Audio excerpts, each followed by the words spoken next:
The transfer portal gives and the transfer portal takes. And so today we got to talk about some of these guys that have entered the transfer portal from Oklahoma and some of the guys that have visited campus that Oklahoma could be potentially looking at because they did lose a tight end that they were pursuing in the portal.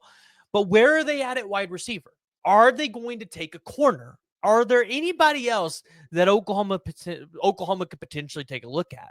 Well, we're going to talk about that today. Before we do, as always, I want to hear from y'all. So join the discussion. Jump in the comments below. Give me your thoughts on what you guys think Oklahoma or how they have done in the transfer portal so far. But, of course, today we got to talk about, or at least we got to start with the guys that have announced they're going to be leaving the Oklahoma Sooners and pursuing other opportunities. And I think the one that everybody saw the other day was Gavin Sawchuk. Gavin Sawchuk announced that he is entering the transfer portal, and he had this to say to Sooner Nation. Thank you for everything you've done for me. I couldn't ask for a better 3 years of my life. Norman has been nothing but great to me from the moment I stepped foot on campus. Nothing but love and support. To my teammates, I couldn't ask for a better group of brothers. I love all of you boys. To the coaches, thank you for the opportunity to pursue my dream of playing football. To Sooner Nation, thank you for memories I will never forget. And then he talks about how, hey, I'm entering the transfer portal. Now, obviously, this does come off the heels of Oklahoma getting a guy like Gavin Sawchuk. And hey, or not Gavin Sawchuk, Jaden Ott. And obviously, Gavin Sawchuk and Jaden Ott, I think, are a similar skill set outside of Jaden Ott, I think, is a better pass catcher out of the backfield. And I think Jaden Ott is like a better version of Javonte Barnes. And then, of course, just like Gavin Sawchuk, when he gets into open space, he's going to be gone, right? So he can break through the tackles. When he gets into space, good luck catching Ott. And so the running back room became really deep at Oklahoma. And for Gavin Sawchuk, coming off the injuries, everything else that he's endured while he's been here, it was probably just time to see, okay, would a change of scenery help me out? And so for both parties, I think this was a good move. This gives Gavin Sawchuk an opportunity to go somewhere where he potentially might have a chance to play right away. And for Oklahoma, it kind of helps shore up what the rotations might look like in that running back room. So obviously, for Sooner fans, I think you're happy for Gavin Sawchuk. And you look at schools like maybe one of the Big 12 schools. Colorado is obviously a school that you have to pay attention to because that's where he's from. But obviously at the same time, I think Gavin Sawchuk is really going to want to go to a place where he can be the feature back and he can really start to make a name for himself because he's only got 2 years left before the NFL draft can come calling his name. But he can't transfer in conference. So looking at Big 10, Big 12, ACC, those are the conferences that I would look out for Gavin Sawchuk. Now, additionally, Oklahoma did lose Cole Gonzalez, the backup quarterback for Oklahoma this year behind John Mateer. At least that's what we all thought he would be. He's transferring to Pitt following his former OC out there. And so this is a big pickup for Pitt. Can he potentially be a starter out there? I don't know. Does this mean that Jet New or Michael Hawkins was going to supplant him as a second string quarterback? Probably not.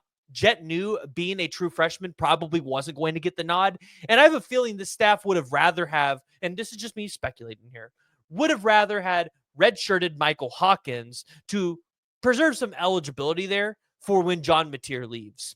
Now, you do look at the cornerback room. Oh, you did have another casualty there, and it's one I haven't really seen anybody talk about, but I actually think it's a significant one, and that's Jocelyn Malaska, the 6'1" corner who started to make a name for himself during spring camp. You started to hear a little bit of stuff down from him in the winter about how maybe Malaska could be a guy that could be a dude for Oklahoma, but he decides to enter the transfer portal. He came to Oklahoma from Utah, but he's from Bethany. And you got to remember, his younger brother, Evanson Malaska, is a guy that Oklahoma was kind of looking at here in this 26 class. Now, maybe that's cooled off a little bit. Not sure Oklahoma is going to take him at this point in time, or at least that's what the intel points to suggest. But this makes you question if Oklahoma is going to go out there and take another corner in the transfer portal if one becomes available. And I think it's important for Oklahoma to potentially look at another corner because I feel like you would want some more size there.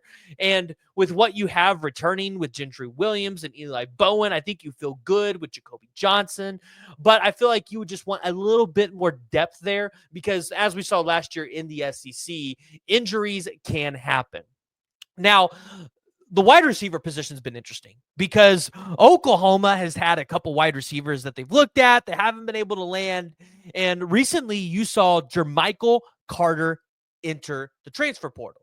Now, as we're sitting here talking about wide receivers and what you can do to go out there and help land a wide receiver at Oklahoma, all you have to do is find a way to support Oklahoma NIL. So the original Bagman created this product to help fans like you and I be able to go out there and support OU NIL and potentially land recruits. So they have a new product called Game Day Water.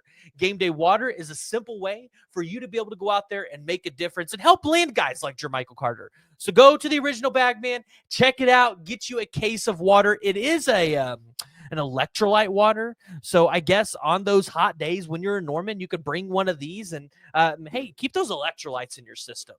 But Jermichael Carter, the 6'4", 192-pound sophomore coming from McNeese State into the transfer portal, Oklahoma's in a really good spot there. Now, you've got schools like Tennessee. I think Vandy was mentioned in there at one point. I'm sure some other schools will try to get involved because Jermichael Carter has got the size. He's got the frame, the athletic ability. Last year, 37 receptions, 537 yards for 3 touchdowns with the 14.5 yard per catch average. So Jermichael Carter, I think, is Oklahoma's number one option here, but you could potentially see Oklahoma take 2 guys.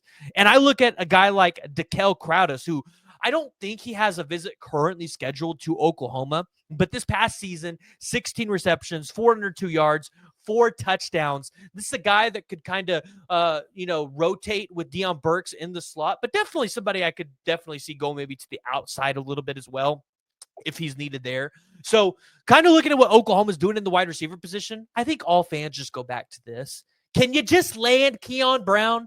Can you figure out a way to get Keon Brown on campus? That was the former 2023 wide receiver for Oklahoma that decommitted and had to end up going to the JUCO route because, well, grades somewhat matter in nowadays. I mean, if these guys are employees, I don't really feel like the grades should actually matter at this point in time. But maybe that's just my preference and state in mind because, hey, I wasn't a very good student in school either.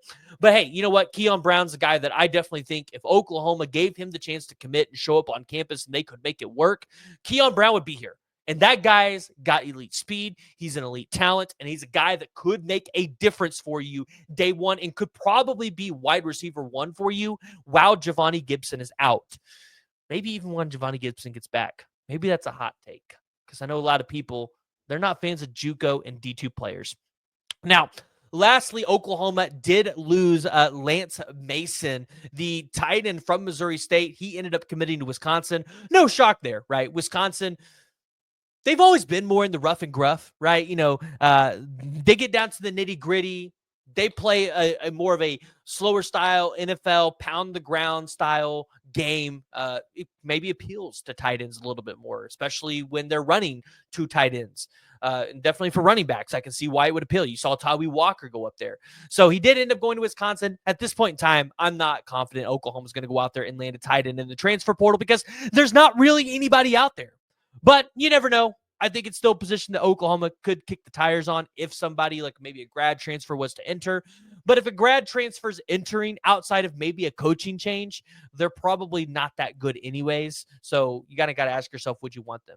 But that's what we got today. If you guys are new to the channel, make sure you guys hit that like, hit the subscribe button, join the discussion below, and let me know what you guys think.